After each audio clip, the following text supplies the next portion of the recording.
everyone. I'm Sam. I'm a software engineer at Citymapper. Ben, would you like to introduce yourself? Yeah, I'm Ben Jones. I'm also a developer at Citymapper, and I work mostly in our Pass team, which we'll be talking about a bit after Sam's given us some overview of how we're doing stuff with our cities. Yeah, cool. So let me just explain a little bit about what Citymapper is and what makes us unique. So Citymapper is designed to be like the ultimate transport app for mobility in cities. Ben, if you could do the next slide, please. So one of the cool things about cities is every single city I've ever been to, and I'm sure you as well, every city is unique. In the app, we've kind of built around this concept of uniqueness. You'll find a city switcher, and depending on where you are in the world, we'll suggest, oh, you might want to switch your app to be in this city, where we'll provide a unique experience for that city. Next slide, please. So, for example, if you're in Spain, in Malaga, you'll get certain transit options. And then in the next slide, please. If you're in London, you'll get others. So every city is unique. You've got some cities have ferries, some have funiculars, some have taxis, some have cycles to hire, some have underground metros, trams. There's so many different combinations. And that's what we specialize in, giving you a unique view of the city that you're in. If you could go to the next slide. Now, this is quite a complicated problem. We take like thousands of data streams or data feeds, and we kind of do our magic for each city with we have city specialists, people who specialize in a particular city or a particular region.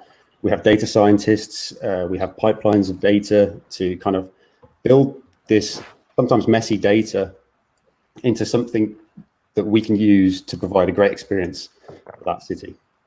So the key thing is that we provide unique experiences per city.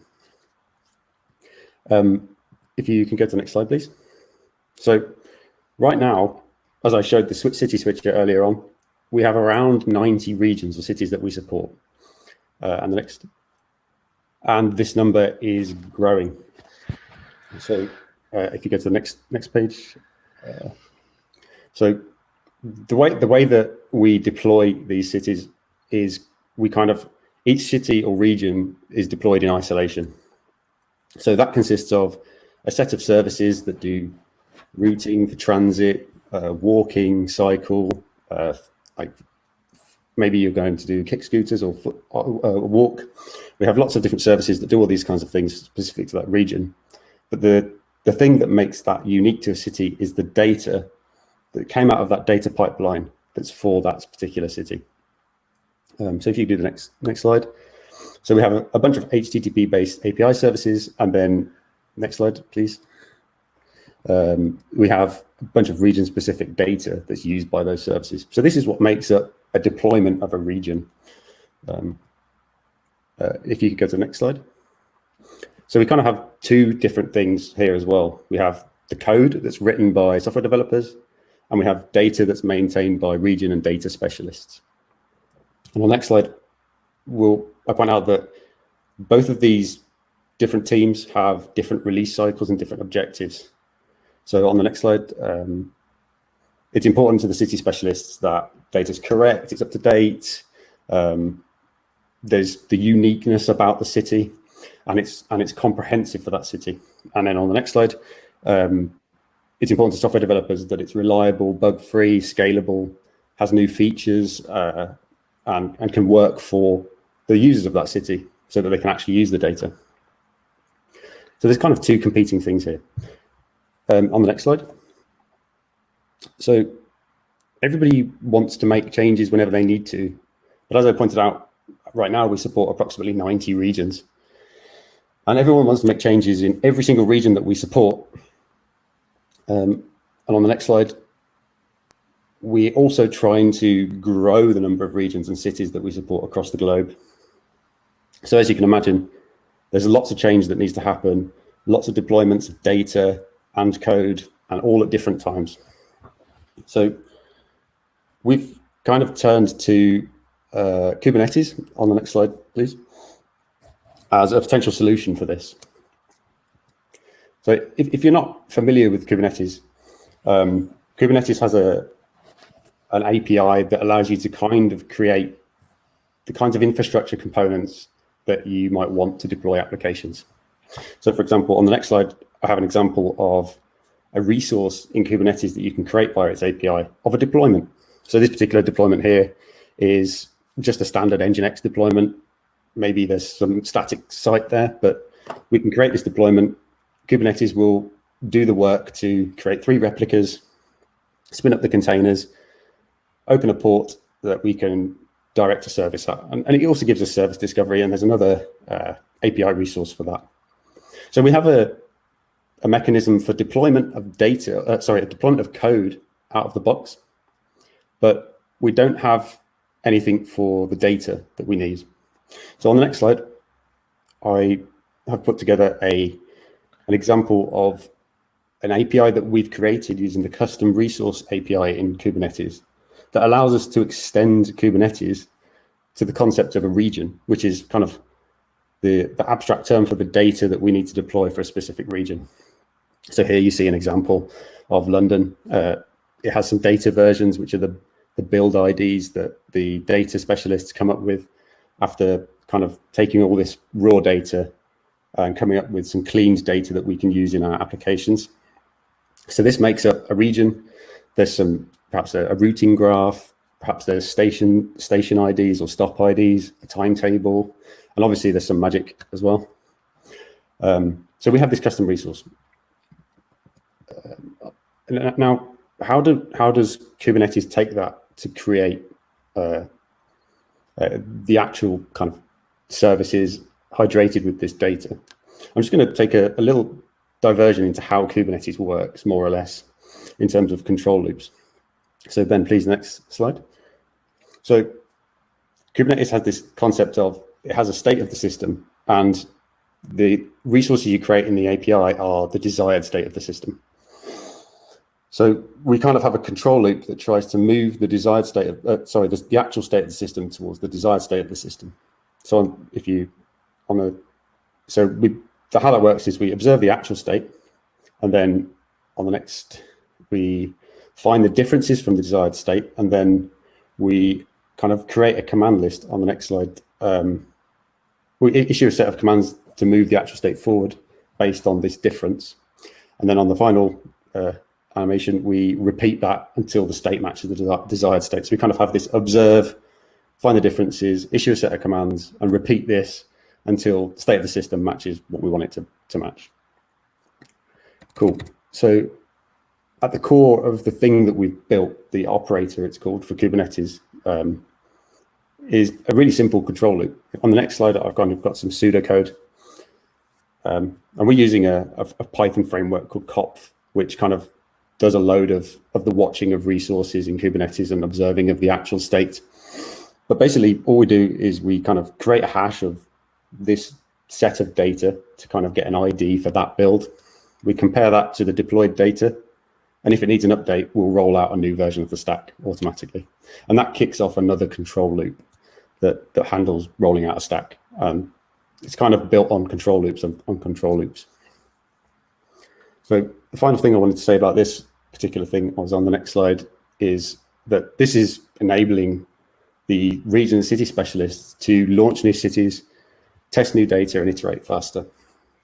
So instead of having to do kind of long processes, we can kind of create a resource in the API, and something will go and create that for us with all the monitoring, the alarming, all that kind of thing.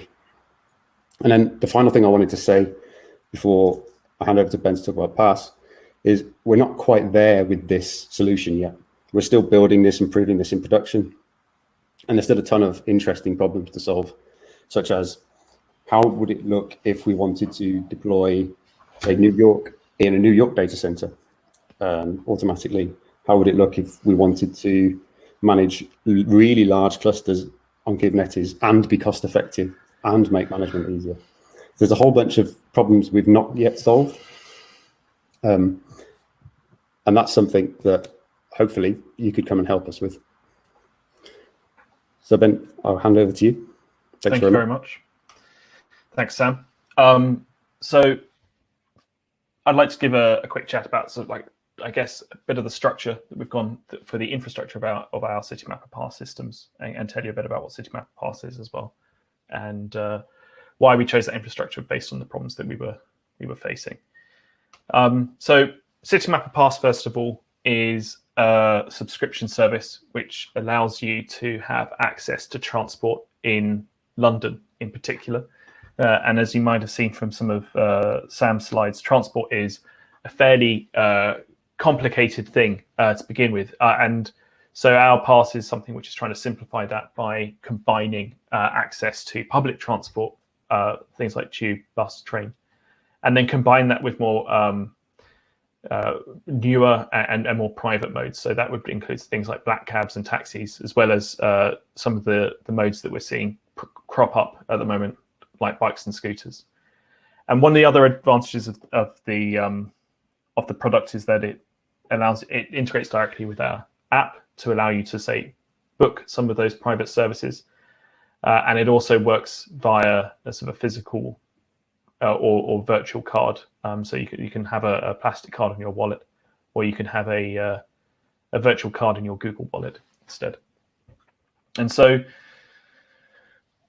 we built the structures of Pass, which on top of what we kind of try and think of as a base, which kind of contains all of the code that we need to sort of, which different parts we handling as a large mono repo and Django and collected Django apps.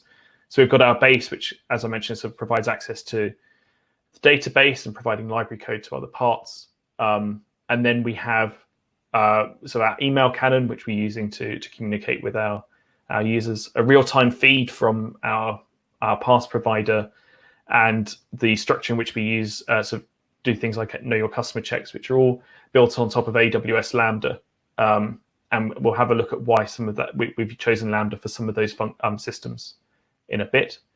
And then we have other systems like our client APIs, which include how our app is able to talk to our systems, as well as the customer relationship management system that we built is able to talk to sort of the larger pass structure, which are built on top of EC2.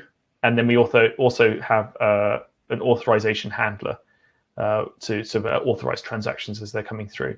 And we, again, chose to build that on EC2 as well. And we look at sort of what the problems around that Auth Handler are and why we chose EC2 in a second. And again, we'll have a look at some of the problems around that real-time transaction feed and why we chose to build that on top of Lambda instead.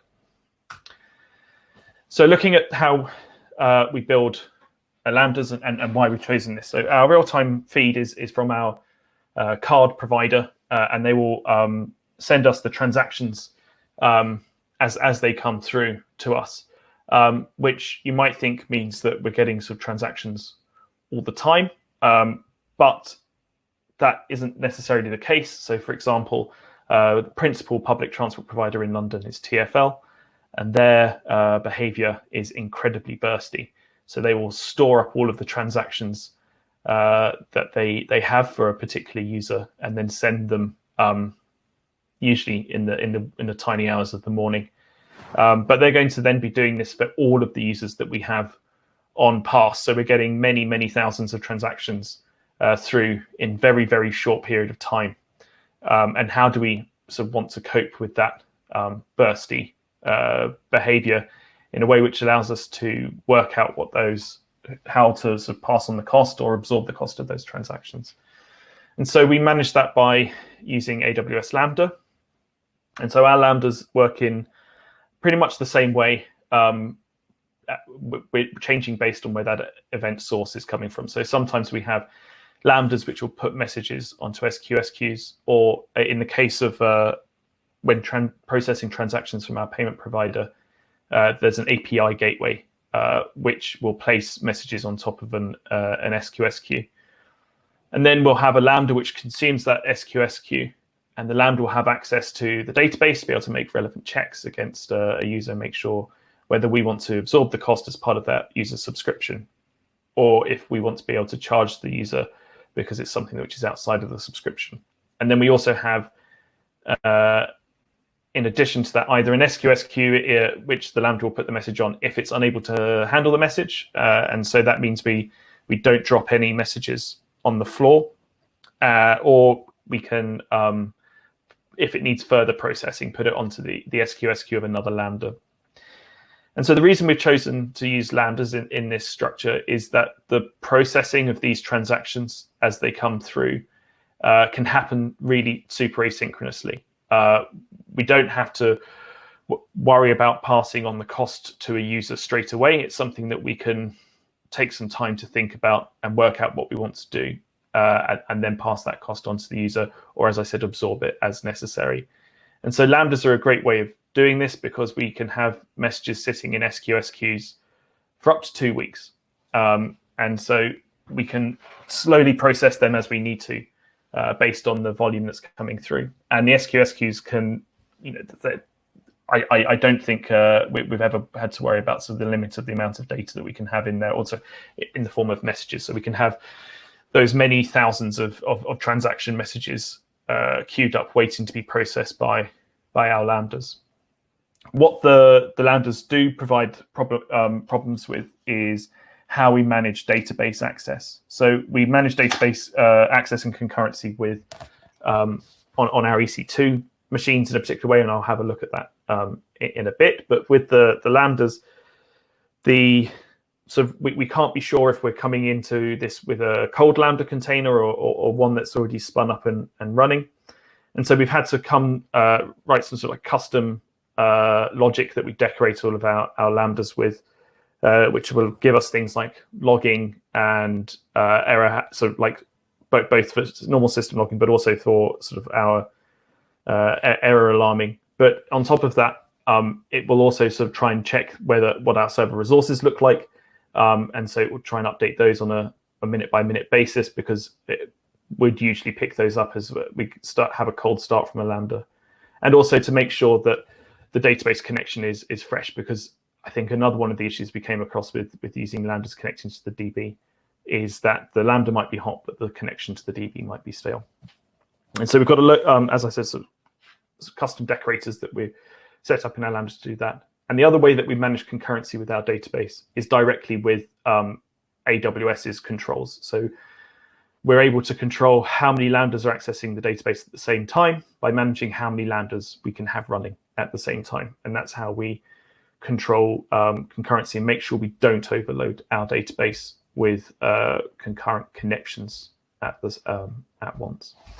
And this is in contrast to how we manage our EC2 instances, which I think have a relatively straightforward structure, where we have an application load balancer in front of an EC2 instance. And we're managing how many of those instances that we'll have based on them being part of auto scaling groups.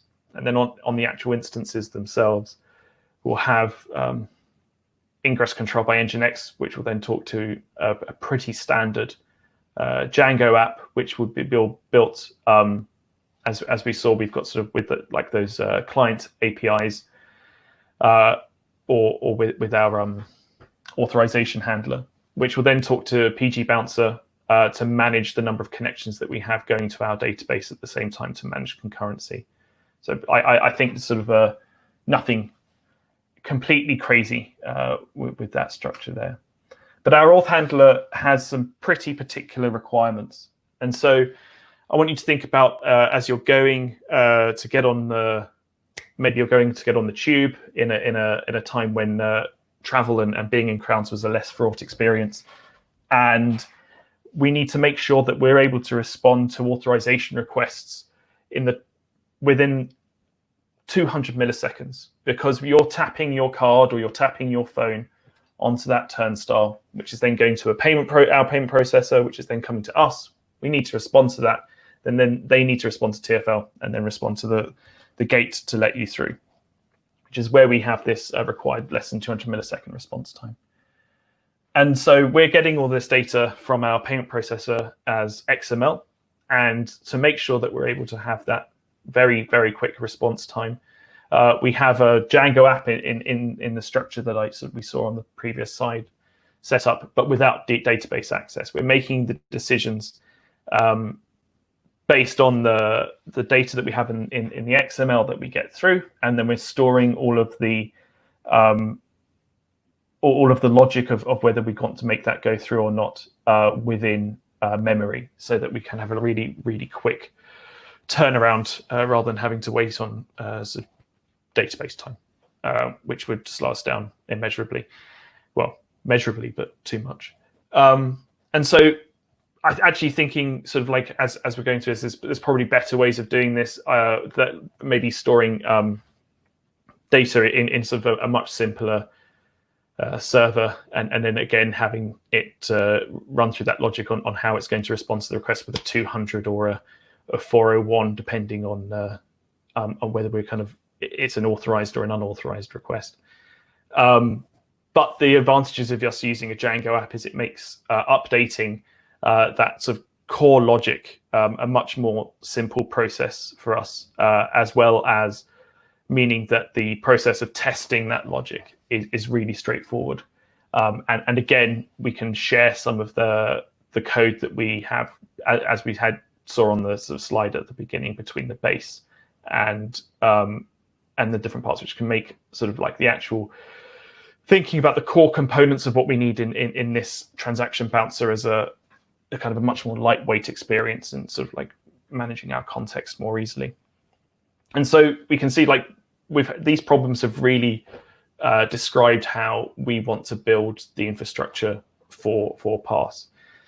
And Pass is quite exciting at the moment because we've obviously come from a period where we had great success with many, many users, and then a time when people have chosen to travel less. And one of the great, I think, things for Pass that came out of the past 12 or so months is that people have actually kept hold of their subscriptions based on the flexibility that we're providing them in managing that, and we're at the process now of regrowing our active user base from sort of users who paused their subscriptions to using it again. And some of the fun challenges that we have coming up are how do we adapt our product for the changed travel behaviors that people might have now that more of us might be working from home on a regular basis, and the structure of our travel is maybe not, say, in the same 5-day-a-week pattern, or even in the same, same problems that maybe transport providers are having, where the physical pattern of our travel is changing as we maybe becoming more local, or maybe not. But we'll see. The future is quite exciting. So I think on this last page, we've got a list of some of the technologies that we're using on a regular basis at Citymapper, which is quite exciting. Always trying to work out what stays and what goes, and what's the best way. So some of these technologies, for example, Starlet, are very new and used in, but still pretty core systems. And some of them are pretty ubiquitous in the way we do things. For example, you saw us using Django servers for Citymapper Pass earlier.